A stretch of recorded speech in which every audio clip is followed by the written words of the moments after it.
जिससे ये तय हो चुका है कि खामनेई अपने दुश्मनों को उनके गुनाहों की सजा देंगे। ऐसे अगर इजराइल ईरान के बीच फिर से युद्ध शुरू हुआ तो पश्चिम एशिया के कई देशों का नक्शा बदलते देर नहीं लगेगी। यीशु मसीह के नाम में आप सभी को जय मसीह। मेरे प्रिय भाई बहन, हम सब अंत के समय में जी रहे हैं। प्रभु का आगमन बहुत ही निकट है। प्रभु बहुत जल्दी आने वाले हैं। दुनिया भर में हो रही घटनाओं को जब हम टीवी अखबारों में जब देखते हैं, सुनते हैं, पढ़ते हैं, तो मेरे प्रियो ये अंत के बारे में हमें बताते हैं। और अंत के विषय में बाइबल में प्रभु यीशु मसीह ने कहा था कि ऐसी घटनाएं होगी जो आज हम देख रहे हैं। आप चैनल में नए तो चैनल को सब्सक्राइब जरूर कर ले और घंटी को भी ऑन कर ले ताकि वीडियो का नोटिफिकेशन हर समय आपको मिलता रहे। मेरे प्रिय भाई बहन, आप सभी लोग जानते हैं कि पूरी दुनिया में आज क्या हो रहा है।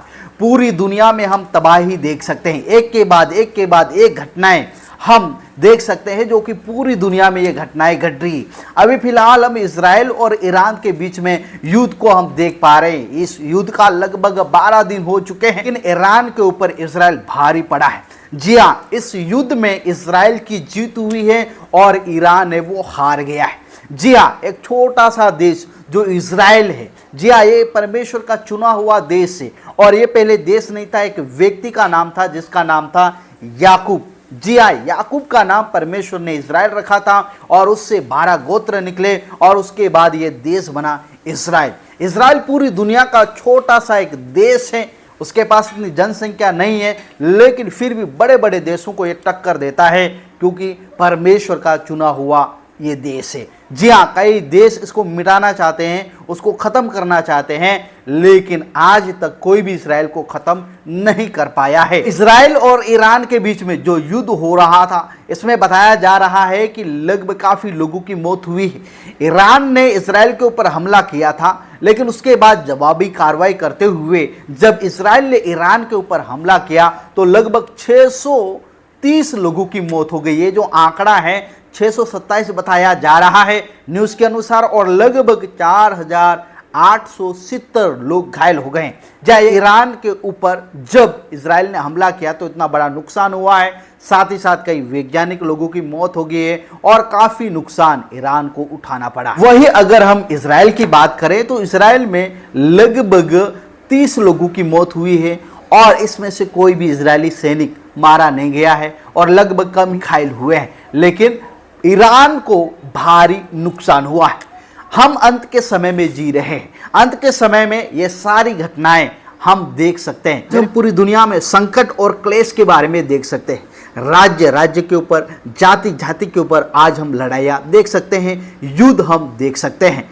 लूका रचित सुसमाचार उसका 21 अध्याय 9 से जब हम पढ़ते हैं, प्रभु यीशु मसीह ने कहा, जब तुम लड़ाइयों और बलवों की चर्चा सुनो तो घबरा ना जाना, क्योंकि उनका पहले होना अवश्य है, परंतु उस समय तुरंत अंत ना होगा। तब उसने उनसे कहा, जाति पर जाति और राज्य पर राज्य चढ़ाई करेगा और बड़े बड़े भूकंप होंगे और जगह जगह अकाल और महामारियां पड़ेगी और आकाश से भयंकर बातें और बड़े बड़े चिन्ह प्रकट होंगे। अंत के समय में होने वाली घटनाओं के विषय में प्रभु यीशु मसीह ने कहा था। लूका रचित सुसमाचार, मत्ती और मरकुस में इसके बारे में वर्णन किया गया है। आज हम देख सकते हैं कि पूरी दुनिया में जैसे इजराइल और ईरान के बीच में युद्ध हो रहा था, पहले हमने इजराइल और हमास के बीच में, फिलिस्तीन के बीच में युद्ध हो रहा था, अभी हम देख सकते हैं कि ईरान इजराइल के ऊपर हमला कर रहा है, लेकिन जो इस युद्ध में जो जीत हुई है वो इजराइल की हुई है। इजराइल और ईरान के बीच में लगभग 12 दिनों से जंग जारी है, यानी कि युद्ध जारी है, लेकिन उसमें कौन जीता है कौन हारा है वो समझ नहीं पा रहे। लेकिन डेटा, जो पूरा डेटा आया है उसके जरिए हम समझ सकते हैं कि इजराइल इस युद्ध में विजय हुआ है। बताया जा रहा है कि सच्चाई यह है कि ईरान को भारी मानवीय और सैन्य नुकसान उठाना पड़ा, जबकि इजराइल की डिफेंस जो सिस्टम ने उससे बड़े नुकसान से बचा लिया। जी हाँ, इजराइल की जो डिफेंस जो सिस्टम है वो ईरान की जो भी हमले किए हैं वो हवा में ही मार गिराए। जी हाँ, वही अगर हम बात करें ईरान की डिफेंस जो सिस्टम है वो जबरदस्त जब इजराइल ने उसके ऊपर हमला किया तो लगभग ध्वस्त हो गई, उसका नामो निशान नहीं रहा। रिपोर्ट के मुताबिक ईरान को हर स्तर पर भारी नुकसान हुआ है। नागरिक और सैन्य मौतों की संख्या से लेकर मिसाइल और बमों की मार तक इसराइल के हर क्षेत्र में पिछड़ता नजर आया है। भारी नुकसान ईरान को उठाना पड़ा। ईरान में लगभग 620 से ज्यादा लोगों की मौत हुई है, जिनमें 12 परमाणु वैज्ञानिक हैं और 20 वरिष्ठ सैन्य कमांडर शामिल थे। इसके अलावा लगभग 4870 लोग घायल हो गए हैं। अगर दूसरी तरफ इजराइल की बात करें तो 28 लोग मारे जा चुके हैं और लगभग 3200 लोग घायल हो गए हैं। लेकिन इसमें हैरान करने वाली ये बात है कि कोई भी इजरायली सैनिक नहीं मारा गया।